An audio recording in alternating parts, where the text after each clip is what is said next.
Far and away, the biggest issue facing Barack Obama is the economy, and there are few people who understand the American economy better than one of the president-elect's strongest supporters, Warren Buffett. The billionaire investor sat down for an interview with Tom Brokaw to share his views on the economy, the future, and Barack Obama. Last fall, Warren, a pollster told me that the election was between hope and fear. When it comes to the economy, who's winning, hope or fear? Well, right now, fear is. I mean, you're seeing it every place. You saw it in the sales of almost every item at Christmas. There's a lot of fear throughout the country. When the richest man in the world speaks, people listen, especially when it's about the economy in so much trouble, and the president-elect is no exception. I've got a friend who lives in Omaha. You may have heard of him, named Warren Buffett. My friend Warren Buffett.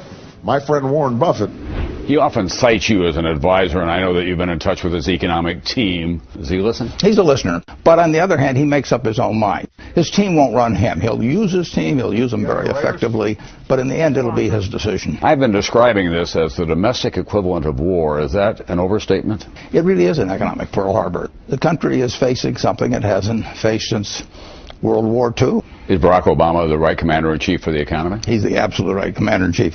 That's another thing the American people seem to do occasionally, is that we elect people that are right for the times, whether it was Lincoln or Roosevelt. You couldn't have anybody better in charge. Warren Buffett has been advising the incoming president. They met again this week at the Washington Post, where Buffett is a board member. Right after that, Buffett joined me at the museum, Washington's stylish tribute to journalism, halfway between Capitol Hill and the White House. And Buffett continued his praise of Obama. Why is he right for the times? Well, he's smart, he's got the right values, but he understands economics very well.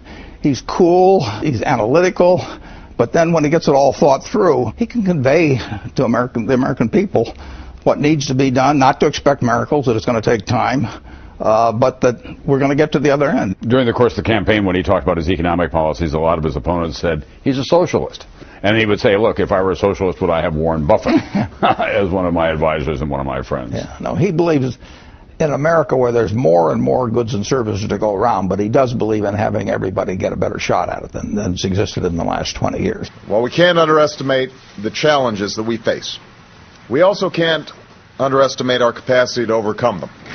Even before he takes office, the president-elect is working hard to kickstart the economy, lobbying Congress to pass that big stimulus program fast. We know, or we have a pretty good idea, what the stimulus program will mean to the economy in terms of raw dollars and so on.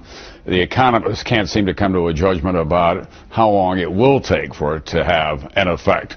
Some are saying a year, others are saying it may be up to 5 years. Do you have a position on that? Well, I don't think it'll be 5 years, Tom, but I don't have the answer to that. We have a negative feedback cycle going on now. We have fear, which leads to people not wanting to spend and not wanting to make investments, and then that leads to more fear. We'll break out of it, but it takes time, and nobody can predict exactly when it'll happen. We've got a court order here to go ahead and proceed with an eviction today. Basically, the bank's taking back over the house.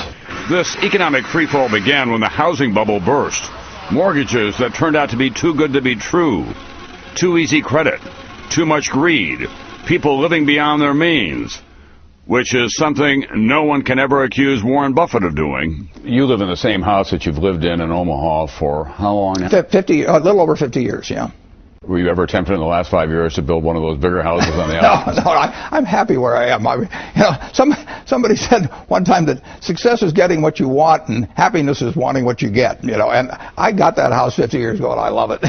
For so many Americans accustomed only to good times, today's tumultuous times are terrifying experiences. So Buffett wants everyone to keep some perspective. You were a child in the Great Depression. You witnessed World War II. There was a very difficult time right after World War II. A lot of people forget about that. Sure. You've been through these cycles of boom and bust. Where does this one fit in your lifetime? Well, this certainly is nothing like World War II. I mean, with the country threatened.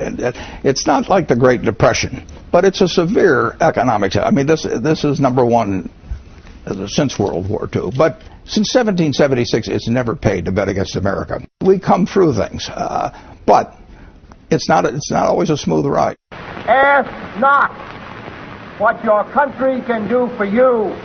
ask what you can do for your country. In Barack Obama, people do hear echoes of another young president in another time. And there is great anticipation for the new president's inaugural speech on Tuesday. You're very good with words. Has he asked you at all for any advice on his inaugural address?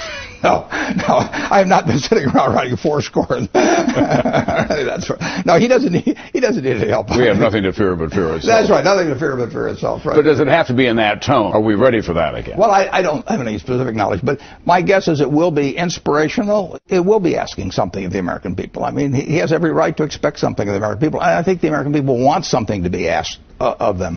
And above all, I will ask you to join in the work of remaking this nation the only way it's been done in America for 221 years.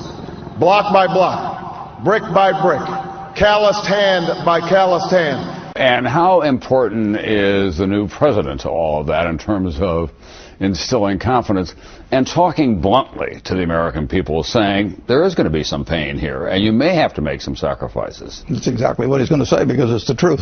And he's smart enough to know it's the truth, and he's the kind of person who's going to tell you the truth. If you can show me that something's going to work, I will welcome it.